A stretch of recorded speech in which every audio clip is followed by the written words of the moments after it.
નમસ્કાર દર્શક મિત્રો, આ તો ખાલી વાત છે બા. હું જીગર દેવાણી આપનું સ્વાગત કરું છું. દર્શક મિત્રો, ઓમિક્રોન હવે ધીરે ધીરે ઘાતક બની રહ્યો છે.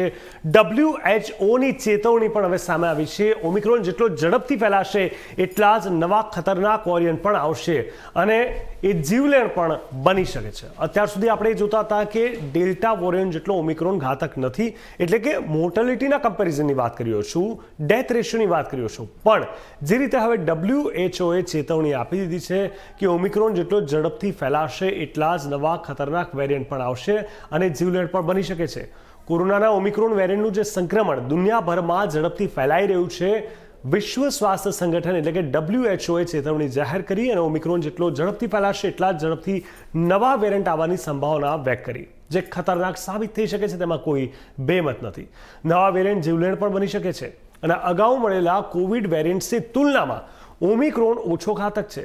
એવામાં મહામારી સમાપ્ત થવા અને જનજીવન ફરી સામાન્ય થાય એવી આશા ક્યાંક ઊભી થઈ. પરંતુ જો કે જે રીતે WHOના સિનિયર ઇમરજન્સી ઓફિસર કેથરીન સ્મોલવુડનું કહેવું હતું કે ઓમિક્રોનનું ઝડપી સંક્રમણ ગંભીર પરિણામો પણ આપી શકે છે. ઓમિક્રોન ઘાતક છે, સંક્રમણથી મોતની આશંકા. કેથરીને કહ્યું કે ઓમિક્રોન આ સમયે પણ ઘાતક જ છે અને એનાથી મોત પણ થઈ શકે છે. મોતનો દર ડેલ્ટાથી થોડો ઓછો હોઈ શકે છે, પરંતુ કોને ખબર કે આગળનો વેરિયન્ટ કેટલો ઘાતક આવશે. ભવિષ્યમાં નવા ખતરનાક વેરિયન્ટ આવી શકે છે. યુરોપમાં કોવિડ ઇન્ફેક્શનનો વધતો ગ્રાફ. યુરોપમાં અત્યાર સુધીમાં કોરોના સંક્રમિતોના 100 કરોડથી વધુ કેસ નોંધાયા. 2021ના છેલ્લા સપ્તાહમાં અહીં 50 લાખથી વધુ કેસ મળ્યા. કોવિડ સંક્રમણનો વધતો ગ્રાફ ચિંતાજનક છે. સંક્રમિતોની સંખ્યાને લઈને સ્થિતિ ચિંતાજનક. WHOના અધિકારીઓએ સ્પષ્ટ કહ્યું કે આપણે ખૂબ જ ખતરનાક તબક્કામાંથી પસાર થઈ રહ્યા છે. પશ્ચિમ યુરોપની અગર જો વાત કરીએ તો સંક્રમણનો દર જે ખૂબ જ ઝડપથી વધી રહ્યો છે એ કેટલું ઘાતક હશે એ વિશે કોઈ પણ કહી શકે એમ નથી. જોકે ડેલ્ટાની સરખામણીમાં ઓમિક્રોન સંક્રમિત દર્દીઓ માટે હોસ્પિટલમાં દાખલ થવાનો દર ઘણો ઓછો છે. તેમ છતાં સંક્રમિતોની સંખ્યાને લઈને સ્થિતિ ચિંતાજનક જોવા મળી રહી છે. ભારતમાં 2000થી વધુ ઓમિક્રોન દર્દી. મંગળવારે ભારતમાં ઓમિક્રોન સંક્રમિતોની સંખ્યા 2000ને પાર કરી ગઈ. દેશમાં અત્યાર સુધીમાં કુલ 2200 ઓમિક્રોન સંક્રમિતોની પુષ્ટિ થઈ અને એ જ સમયે છેલ્લા 24 કલાકમાં 272 નવા કેસ નોંધાયા. ઓમિક્રોનનું સંક્રમણ કેન્દ્ર શાસિત પ્રદેશો સહિત દેશના 24 રાજ્યમાં ફેલાયેલું છે. મહારાષ્ટ્રની વાત કરીએ, મહારાષ્ટ્રમાં નવા વેરિયન્ટના સૌથી વધુ 653 કેસ છે. મહારાષ્ટ્રમાં નવા વેરિયન્ટના સૌથી વધુ જે કેસ આવ્યા છે એ રીતે દિલ્હીમાં પણ 382 સંક્રમિત સાથે બીજા સ્થાને છે. એ સિવાય કેરળ, કર્ણાટક અને રાજસ્થાનમાં પણ ઓમિક્રોનના મહત્તમ કેસ મળી રહ્યા છે. આપણે જણાવી દઈએ દર્શક મિત્રો, જે રીતે છેલ્લા ઘણા સમયથી આપણને ખ્યાલ આવી રહ્યો છે કે આ કેસીસ અટકી નથી રહ્યા, સંક્રમિતોની સંખ્યા વધી રહી છે. દર્શક મિત્રો, આપનું પોતાનું શું મંતવ્ય છે, શું અભિપ્રાય છે, શું લાગણી તમે વિચારી રહ્યા છો તે વ્યક્ત કરી શકો છો મારી સાથે. તમારી પ્રતિક્રિયા જણાવો નીચે દર્શાવેલ નંબર ઉપર +11 61362071 આ નંબર અને બીજો નંબર પણ જ્યાં તમે ફોન કરી મારી સાથે વાતચીત કરી શકો છો અને તમારી જે કોઈ પણ લાગણી હોય તે વ્યક્ત કરી શકો છો, જે છે +11 61362068. મિત્રો, આપણે માટે કોઈ જ રસ્તો નથી. પહેલા વેવની વાત કરીએ, સેકન્ડ વેવ ડેલ્ટા વેવની વાત કરીએ કે ઓમિક્રોન કે હજુ પણ નવા મ્યુટન્ટની વાત કરીએ. ફરીને WHOથી લઈને તમામ ડૉક્ટરોનું એક જ કહેવું છે, માસ્ક પહેરો, સેનેટાઈઝ કરો, સોશિયલ ડિસ્ટન્સિંગનું મેન્ટેન કરો. પણ આટલી સામાન્ય વાત વારંવાર કહેવા છતાં પણ શું કામ સામાન્ય માણસ નથી સમજી રહ્યો? ક્યાં લોકો થાપ ખાઈ રહ્યા છે? રાજકારણીઓ પોતાના ઇવેન્ટ, પોતાના તાઇફા, ચૂંટણી પ્રચાર પ્રસાર કરી રહ્યા છે તો ખોટું છે, પણ તેનો ભાગ આપણે કેમ બની રહ્યા છે? શું આપણને કોઈ ઘરેથી ઉપાડીને લઈ જઈ રહ્યું છે ત્યાં? તો આપણે નથી નિર્ણય લઈ શકતા કે આપણે આ ભીડનો હિસ્સો ન બનવું? ચાહે 31 ડિસેમ્બર હોય, હવે ઉત્તરાયણ આવી રહી છે. અમદાવાદની વાત કરીએ તો કાઇટ ફેસ્ટિવલ 3 દિવસ રહેશે. 8 તારીખ બાદ આપણે જોઈ શકીએ છીએ કે ફ્લાવર શો અમદાવાદ મ્યુનિસિપલ કોર્પોરેશને શું વિચારીને કર્યું નથી ખ્યાલ આવતો. પણ આટલું બધું થયા પછી જો સરકાર ના સમજે, જો કોર્પોરેશનના અધિકારીઓ ના સમજે તો આપણા માટે શરમની વાત છે. કારણ કે જે આંકડાઓ છે, જે પરિસ્થિતિ છે, જે દર્દીઓ વધી રહ્યા છે, જે મોતના મલાજા આપણી સામે આપણે જોઈ રહ્યા છે, તે છૂપું નથી, તે આપણી સમક્ષ છે, તે ટ્રાન્સપરન્ટલી આપણે જોઈ શકીએ છીએ, સમજી શકીએ છીએ. તો પછી કેમ આપણે નથી સમજતા? અને જો સરકાર ના સમજતી હોય તો એટલીસ્ટ આપણે પોતે તો એ ભીડભાડથી દૂર જઈ શકીએ છીએ. શું આપણે પોતે હાથે કરીને ત્યાં આપણું પોતાની હાજરી આપીને આપણી જાતને, આપણા પરિવારજનોને, સમાજને, પાડોશીઓને મુશ્કેલીમાં નથી મૂકી રહ્યા. આ બધું એટલા માટે હું કહી રહ્યો છું કારણ કે આ એક વાર નથી, બે વાર નથી, લગભગ 2 વર્ષથી વધુનો સમય વીતી ગયો. 2.5 વર્ષથી ભારત દેશ અને આખી દુનિયા ભોગવી રહી છે. ઘણા લોકો કંટાળી જાય છે માસ્ક કરીને અને ચિંતા વ્યક્ત કરતા હોય છે. ઘણા લોકોને સફોકેશન થતું હોય છે. હું સમજુ છું કે આ એક સ્વાભાવિક પ્રક્રિયા નથી. અચાનક જ માસ્ક સાથે ફરવું એ કદાચ શ્વાસ લેવામાં તકલીફ પડતી હોય, ઘણું બધું થતું હશે. પણ આપણે એટલા માટે પણ કરવાનું છે કારણ કે માત્ર આપણા માટે અથવા આપણા પૂરતું અથવા આપણી જોડે જ આ નથી થઈ રહ્યું. આખું વિશ્વ સંઘર્ષ સાથે ઝઝૂમી રહ્યું છે. હવે જ્યારે આખું વિશ્વ સંઘર્ષ સાથે ઝઝૂમી રહ્યું છે તો તમે હું શું ક્યાંના છે કે કોઈ નવા વ્યક્તિઓ છે? શું આપણી ફરજમાં નથી આવતું કે એ બધી વસ્તુની સાચવણી આપણે પોતે આપણી રીતે કરીએ? દર્શક મિત્રો, આપની આસપાસ શું સ્થિતિ છે આજે મારે જાણવી છે. આ સબ્જેક્ટ આજે ડિસાઇડ કરવાનું કારણ માત્ર એક જ, તમારા જિલ્લામાં, તમારા શહેરમાં, તમારી આસપાસ કોરોનાને લઈને, ઓમિક્રોનને લઈને શું સ્થિતિ છે, કેવી રીતે લોકો તેનો ભોગ બની રહ્યા છે અથવા કેવી રીતે લોકો સાવચેતી દર્શાવી રહ્યા છે, એ મારે જાણવું છે, સમજવું છે. દર્શક મિત્રો, એક બાદ એક ચારે બાજુ આ પરિસ્થિતિનો આપણે જે સામનો કરી રહ્યા છે એ ખૂબ જ ચિંતાની વાત છે. અને સાથે સાથે આપણે સૌ એ પણ જાણવું, સમજવું પડશે કે વારંવાર આ પ્રકારની સ્થિતિનું નિર્માણ જે સૂચવે છે કે ક્યાંક આપણે પોતે કંઈક મોટી ભૂલ કરી ચૂક્યા છે, જેના પરિણામે આ ઘટના વારંવાર ઘટી રહી છે.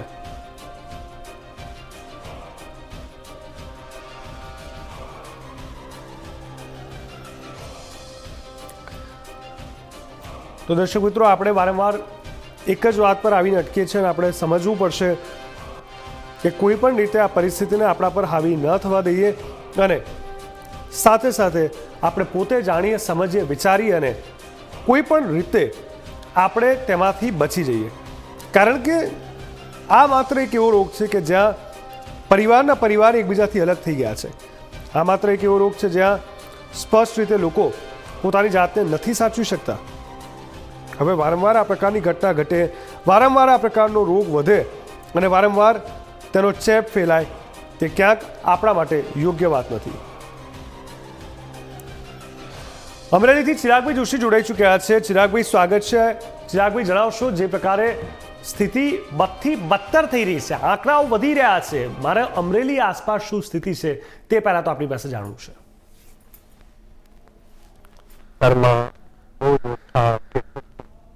લોકોમાં જાગૃતતા પણ છે અને જિલ્લા તંત્ર દ્રષ્ટિ છેલ્લા 1 મહિના કોરોના વધુ ફેલાય માટે તમામ પરંતુ સાથે અમરેલી જિલ્લાની ચોક્કસ વાત છે કે દરેક જગ્યાએ આપણે શાળા કોલેજો છે ત્યાં અત્યારે રસીકરણ અભિયાન ચાલે છે અને ખૂબ સારો વેગ મળી રહ્યો છે. અને અમારા રાજુલામાં 20-25 જેટલા માધ્યમિક શાળાઓમાં અત્યારે રસીકરણ ચાલુ છે અને જિલ્લાભરમાં અત્યંત પ્રમાણમાં દરેક શાળાઓમાં રસીકરણ અભિયાન 15 થી 18 વર્ષના બાળકોને ચાલી રહ્યું. અને આપણે અત્યારે જે વાત કરી રહ્યા છીએ ઓમિક્રોન અને કોરોના મહામારી બીજા અન્ય રાજ્યોમાં અનેક પ્રકારે વધતી રહ્યો છે. સૌથી વધારે દિલ્હી છે, અનેક બીજા 4-5 રાજ્યોમાં વધારે ઓમિક્રોન પણ છે અને કોરોના. ગુજરાતમાં 1000 ઉપર આંકડા પહોંચી ગયા. આ બધી પરિસ્થિતિમાં આપણે તો લોકોએ વધારે સાવધાન રહેવું. રસીકરણ બાકી તો લેવા મળે અને જે શાળા કોલેજો છે એની સફાઈ થાય, ગામડાની સફાઈ થાય, રોડ રસ્તા, દવાખાનાઓ, હોસ્પિટલો, રેલવે સ્ટેશનો, એસટી સ્ટેશનો, એસટી બસો, લક્ઝરી બસ, આ બધી ઉપર કમસે કમ પ્રતિબંધો થાય પણ એટલું તો આપણે એના મોનિટરિંગ કરતા હોય, માલિકો હોય, ટ્રાવેલ ધારકો હોય, એને એવી સૂચનાઓ તો ડિવિઝનને આપણે આપી શકીએ કે ભાઈ સફાઈ કરીને બસ છોડવી જોઈએ. દરેક સ્તરે સેનેટાઇઝ થાય, ફિનાઇલથી સાફ થાય અને બધી જગ્યાએ ડીડીટીનો થોડો શાળા કોલેજોમાં બાળકોમાં કાઢવામાં આવે અને લોકો વધારે જાગૃત રહેશે તો ખૂબ સારું રહેશે. કારણ કે અત્યારે ભાગદોડ વાળી મોંઘવારી બધી એટલે લોકો રોજી માટે અને કોઈ પણ કાર્ય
આ બધી બાબતોમાં આપણે જોઈએ તો ધ્યાન રાખવા છે હોસ્પિટલોને સફાઈ વધારે અને સરકારી પ્રાઇવેટ હોય એને પણ આરોગ્ય અધિકારીને લાયસન્સ આપેલા હોય નગરપાલિકાએ એને પણ જરાક ચકાસવું કારણ કે અત્યારે બધી કચરાના ઢગલા ને બધું પડ્યું હોય ધારો કે ચીફ ઓફિસર હોય તો એ બધી દુકાને ઢગલા રાખે છે નહીં સફાઈ આ છે બધું ધ્યાન રાખવું પડે છે. બિલકુલ. મારે ખાલી એટલું જ જાણવું છે, સમજવું છે કે આ બધી વસ્તુને આપણે જોઈ રહ્યા છે, સમજી રહ્યા છે, અનુભવી રહ્યા છે, ચારે બાજુ આ થઈ રહ્યું છે. તમારું શું માનવું છે કે ઘણા એવા લોકો છે જે બેજવાબદાર ભર્યું વલણ અપનાવે છે, ચાહે ઘરને બહાર નીકળવાને લઈને, માસ્કને લઈને અને સોશિયલ ડિસ્ટન્સિંગના પાલન ન કરવાને લઈને કે પછી આ બાજુ સરકારના પણ અલગ અલગ ઇવેન્ટને લઈને, એવા લોકોને લઈને શું કહેવું છે તમારું?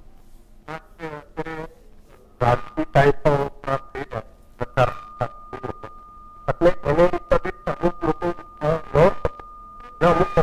અમુક બરોબર સરકાર બહાર તો આપણે બહાર સરકારે પાડતી નથી તો આપણે ન પાડવું અથવા આપ પાડતું તો આપણે ન પાડવું. આવા બધા લોકો અને લોકોમાં એ અમુક લોકો સમજતા નથી.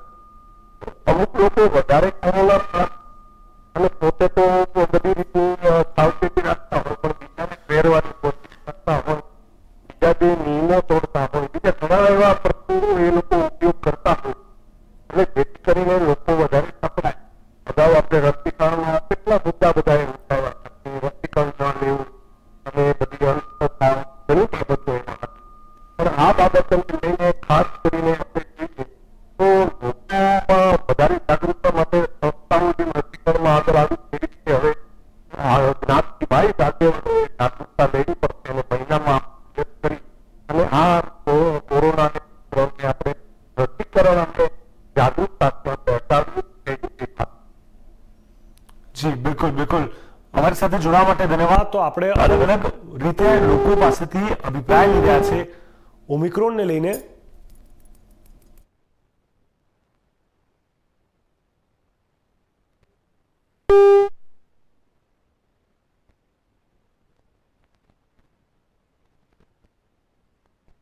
ઓમિક્રોન પણ ઘાતક બની શકે છે અને ઓમિક્રોનને લઈને WHOની જે ચેતવણી છે તે ખૂબ જ ખતરનાક છે. આપણે એક જ રાહતની વાત હતી, માત્ર રાહત તો ના કહેવાય પણ છતાં પણ કમ્પેરિઝન વાઇઝ રાહત કહી શકાય કે મોર્ટાલિટી રેટ બિલકુલ ના બરોબર છે compare to second wave or maybe first wave, એટલે કે ડેલ્ટા કરતાં ઓમિક્રોનની અંદર એ જે આખો વેવનો જે મોર્ટાલિટી રેટ છે એ ક્યાં કંટ્રોલમાં છે. પણ હવે જો WHO ચેતવણી આપી રહ્યું છે કે ટપાટપ મોત થઈ શકે છે. દર્શક મિત્રો, હું તમને ડરાવી નથી રહ્યો, ગભરાવી નથી રહ્યો, પરંતુ હું તમને વોર્ન કરી રહ્યો છું, હું તમને ચેતવી રહ્યો છું, હું તમને સમજાવી રહ્યો છું કે ભાઈ પ્લીઝ હવે બંધ કરો બહાર જવાનું. હવે મહેરબાની કરીને કામ વગર ના જશો બહાર, કારણ કે કઈ મિનિટે કઈ સેકન્ડે તમારા માના જેવા ઘણા બધા લોકો, મને ખ્યાલ છે કે ચાહે ફર્સ્ટ વેવ હોય કે સેકન્ડ વેવ હોય, ઘણા બધા એવા લોકો છે કે જે લોકો એવું માનતા હતા કે જેમને કોરોના ના થઈ શકે અથવા એ મને તો ના થાય અથવા એવું કોઈ રિસ્ક નથી અથવા જોયું જશે અથવા આપણે કેમ ઘરની બહાર જ નીકળીએ છીએ, આવા સ્ટેટમેન્ટ આપવાવાળા ઘણા બધા લોકો કોરોનામાં સપડાયા, ઘણા બધા લોકો તેનો ભોગ બન્યા, ઘણા લોકો વધારે હેરાન થયા અને અમુક લોકોએ તો જીવ પણ ગુમાવ્યો. આપણને નથી ખબર કે આવતીકાલે શું તેનો ભોગ બનીશું અને પરમ દિવસે આપણે હયાત હોઈશું કે નહીં. હવે આટલું રિસ્ક છે કે જેને કોઈ પ્રિટેન્ડ નથી કરી શક્યું. આટલું રિસ્ક છે કે મેડિકલ સાયન્સ, વૈજ્ઞાનિકો, દવાઓ, દુનિયાભરના દેશો જો તેને કંટ્રોલ નથી કરી શકતા તો પછી આપણે શું કામ તેને જજ કરી રહ્યા છે? આપણે શું કામ તેને ગ્રાન્ટેડ લઈ રહ્યા છે? આપણે શું કામ આટલું હળવાશથી તેને બિહેવ કરી રહ્યા છે? કોવિડ અપ્રોપ્રિએટ બિહેવિયરનો મતલબ જ એ છે કે જે સાવચેતીના પગલાં છે તે તમારે લેવાના છે. માત્ર માસ્ક પહેરવાનું છે, કામ વગર બહાર નથી નીકળવાનું, ભીડભાડવાળી જગ્યાએ જવાનું નથી, એટલે સોશિયલ ડિસ્ટન્સિંગ મેન્ટેન થઈ જાય. સેનિટાઈઝ વારંવાર તમારી સાથે રાખવાનું છે જેથી કરીને તમે વારંવાર સેનિટાઈઝ કરી શકો. આટલું જો આપણાથી ન થતું હોય તો કદાચ કોવિડ આવી નથી રહ્યો, કોવિડને આપણે બોલાવી રહ્યા છે. આપણે જાણવું સમજવું પડશે કે શું આપણે પોતે જ જવાબદાર છે. હું સમજું છું કે આ એક પડકારજનક સમય છે, લાંબા સમયથી આ પડકારજનક સમય ચાલી રહ્યો છે અને હજુ કેટલો લાંબો સમય ચાલશે તેનો આપણને અંદાજો નથી. એવા સમયની અંદર આપણા માટે શાંતિથી સમયને પસાર કરવા સિવાય બીજો કોઈ જ માત્ર રસ્તો નથી. હવે જ્યારે બીજો કોઈ જ રસ્તો ના હોય તો જે રસ્તો છે તેને આપણે કેમ ના સમજીએ, ના સાચવીએ, ના શીખીએ? દર્શક મિત્રો, 100 વાતની એક વાત, સીધી વાત કે હવે આપણી પાસે સમય નથી. ત્રીજી વેવના ભણકારા, ત્રીજી વેવનો હાહાકાર, ત્રીજી વેવ આવી શકે છે, ત્રીજી વેવમાં બાળકો ટાર્ગેટ થઈ શકે છે, ફલાણા ઢીકણા ઢીકણા, બહુ વાતો થઈ. ભાઈ, ત્રીજી વેવ આવી ગઈ છે. ત્રીજી વેવની અંદર આપણે સર્વાઈવ કરી રહ્યા છે. આનાથી વધારે ખરાબ વાત કોઈ ના હોઈ શકે. ત્રીજી વેવની અંદર આપણે આવી ગયા છે અને જો હજુ પણ આપણે કોરોનાથી કશું ન શીખીએ, કંટ્રોલ ન કરી શકીએ, તો વાંક કોરોનાનો નહીં, આપણો એટલા માટે છે કારણ કે પહેલી અને બીજી વેવ 2.5 વર્ષ આપણા માથે ઊભી હતી અને તેમાંથી જો આપણે નથી કંઈ શીખી શક્યા તો સ્પષ્ટ છે વાત કે ભાઈ આપણે પોતે જ જવાબદાર છે આખી ઘટનાને. વારંવાર કહું છું, કેટલા પણ ઇવેન્ટ હોય, ચાહે પોલિટિકલ ઇવેન્ટ હોય, સોશિયલ ઇવેન્ટ હોય, કોઈ પણ ઘટના કેમ ના હોય, તમે તાત્કાલિક ધોરણે તેને અવોઇડ કરો, તેમાંથી બચો અને સાવચેત રહો.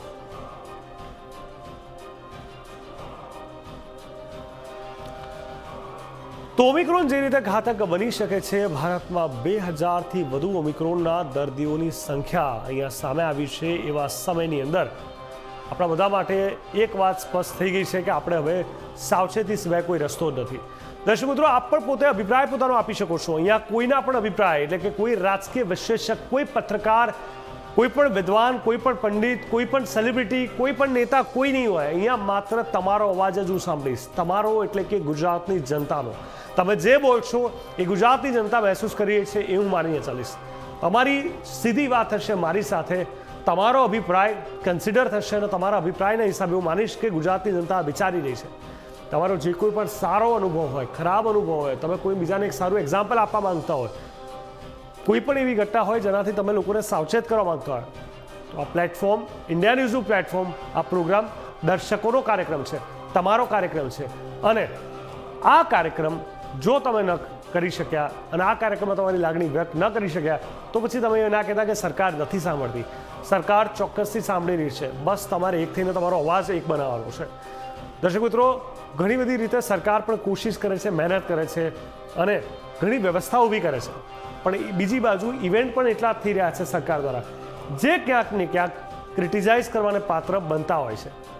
વારંવાર આપણે કહેતા હોઈએ છીએ કે સોશિયલ ડિસ્ટન્સિંગનું મેન્ટેન રાખવું, પરંતુ મોટા ઇવેન્ટ, પોલિટિકલ ઇવેન્ટ, ચૂંટણી પ્રચાર પ્રસાર, રેલીઓ, અલગ અલગ તાઇફાઓ, કોર્પોરેશનના પ્રોગ્રામ, જો આ વારંવાર થાય, અસંવેદનશીલતા સૂચવે છે. મને નથી લાગતું કે આ કોઈ પણ પ્રકારનો એક સંવેદનશીલ અપ્રોચ છે સમાજને લઈને. સામાજિક જાગૃતિનો ભાગ આપણે સૌ લોકો છે. તમે છો, હું છું, આપણે સૌ લોકો છે. એમાં કોઈ આપણને પદ પ્રતિષ્ઠાની આવશ્યકતા નથી. એમાં માત્ર એક સામાન્ય સમજ, કોમન સેન્સ જે આપણે કહીએ, તેના આધારે જ આપણે આગળ વધવાનું છે. દર્શક મિત્રો, વારંવાર આ પ્રકારની ઘટના સૂચવે છે કે આપણે હવે કોઈ પણ રીતે પરિસ્થિતિને તાબે થવું પડશે અને સમજવું પડશે કે જો આપણે નથી સમજી શકતા કોઈ વસ્તુને, જો શીખી નથી શકતા, તો ચોક્કસથી આપણો વાંક છે. આપણી પરિસ્થિતિમાં આપણે પોતે જવાબદાર છીએ અને હવે આપણે પોતે જ આગળ આવવું પડશે. ઓમિક્રોન જ્યારે ઘાતક બની શકે, WHO જ્યારે આવું કહેતું હોય, તો પછી તેનાથી વધારે તો શું હોઈ શકે? તેનાથી વધારે શું થઈ શકે? WHOની ચેતવણી આવી ગઈ છે. હવે મિત્રો, જાગવાનો સમય આવી ગયો છે, વિચારવાનો સમય આવી ગયો છે. માત્ર ગુજરાતની વાત નથી, ગુજરાતની સાથે સાથે મહારાષ્ટ્ર અને દિલ્હી પણ એટલા જ ખતરનાક સ્થિતિ તબક્કામાંથી ગુજરી રહ્યું છે. કેરળમાં પણ, રાજસ્થાનમાં પણ આ પ્રકારની સ્થિતિ છે. એક તો કોરોનાના આંકડા વધતા જઈ રહ્યા છે, બીજું ઓમિક્રોનના આંકડા વધી રહ્યા છે, ત્રીજું ઓમિક્રોનનો મોર્ટેલિટી રેટ સેકન્ડ વેવ એટલે ડેલ્ટા સાથે હવે કમ્પેર થઈ રહ્યો છે.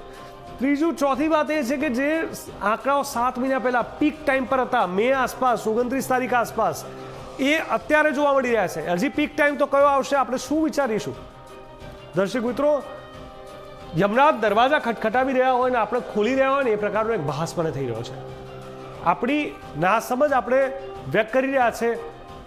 માત્ર માસ્ક નથી પહેરવાનું, સાથે સાથે ઘણી બધી વસ્તુને સાચવવાની છે. ડરવાનું નથી, પણ ચેતવાનું જરૂર છે. જો તમે ચેતી ન શક્યા, જો તમે સમજી ના શક્યા અને પરિસ્થિતિને હેન્ડલ ન કરી શક્યા, તો કદાચ આપણે વાતો કરતા રહીશું, વાતો સાંભળતા રહીશું, અભિપ્રાયો આપતા રહીશું અને ક્યાંક ને ક્યાંક આપણા નસીબને કોસતા પણ રહીશું, સરકારને પણ આપણે કહેતા રહીશું. પણ એ શબ્દોનું કોઈ મહત્વ નથી જ્યાં એક્શન નથી. એ શબ્દોનું કોઈ મહત્વ નહીં બને જ્યાં એક્શનના અભાવના કારણે આપણે ખોટું પરિણામ ભોગવી રહ્યા છે. અને એ પરિણામ એ એક્શનના અભાવના કારણે જ્યાં આપણી સમજણનો અભાવ ત્યાં મુખ્ય ભાગ ભજવી જશે. અને એટલા માટે હું વારંવાર કહું છું, માસ્ક પહેરો, જરૂર હોય તો ડબલ માસ્ક પહેરો, N95 માસ્કનો ઉપયોગ કરો, કામ વગર ઘરની બહાર ન નીકળો, સાથે સાથે ભીડભાડવાળી જગ્યાએથી દૂર રહો. વેક્સિન હજુ પણ જો કોઈએ ન લીધું હોય તો અચૂક લઈ લો. અને એવા પણ ઘણા બધા મિત્રો છે કે જેને પહેલી વેવ પર બીજી વેવ બાદ જે વેક્સિન લીધી અને બીજો ડોઝ જે આવવાનો સમય થયો તો ત્યારે એમને થયું કે હવે આની શું જરૂર છે, કોરોના કેસ તો ઘટી રહ્યા છે, વેક્સિન વગર પણ તો ચાલી જશે. આજે આ જ માનસિકતા, આ જ વિચાર આપણને ક્યાંક પાછી કરી રહી છે. આ જ માનસિકતા, આ જ વિચાર આપણને આ સ્થિતિ પર મૂકી રહી છે કે જ્યાં આપણે હવે ત્રીજી વેવની અંદર આવી ગયા છે.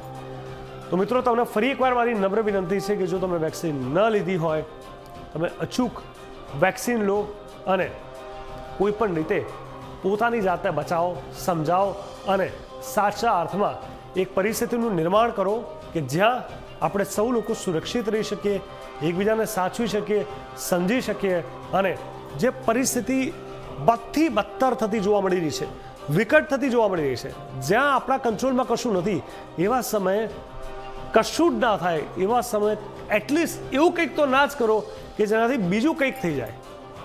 તમને લાગે છે કે કોરોના તમે નથી મટાડી શકતા, તમે ભગાડી નથી શકતા, તેના સંક્રમણને રોકી નથી શકતા, હું માનું છું આપણા હાથમાં નથી, તો કશું જ ના કરો ને. એવું કંઈ ના કરો કે જેથી કરીને કોરોના વધે. એટલીસ્ટ એટલું તો કરી જ શકીએ.